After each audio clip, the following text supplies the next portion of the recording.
મેઘરજમાં હજુ પણ વરસાદી પાણી યથાવત છે। ગતરોજ મેઘરજમાં કમોસમી વરસાદ પડ્યો હતો। આંબાવાડી વિસ્તારમાં વરસાદી પાણી હજુ પણ ભરાયેલા છે। વરસાદી પાણી ભરાતા રોગચાળાની ભીતિ સેવવામાં આવી રહી છે।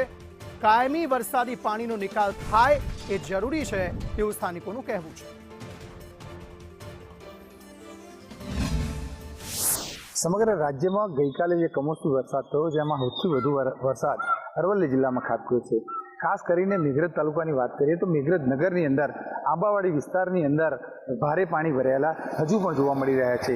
સંદેશ ન્યૂઝ ગ્રાઉન્ડ ઝીરો માટે પહોંચ્યું છે। દ્રશ્યમાં સ્પષ્ટ દેખાય છે કે મેઘરજમાં ફક્ત 7 મિલીમીટર જેટલો વરસાદ ખાબક્યો છે। એટલામાં તો આંબાવાડી વિસ્તાર સંપૂર્ણપણે પાણી થયેલો છે।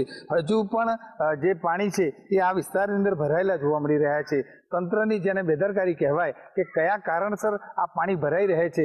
વર્ષો વર્ષ જ્યારે પણ આ રીતનો વરસાદ પડતો હોય છે ત્યારે આ વિસ્તારની અંદર પાણી ભરાયેલા રહે છે।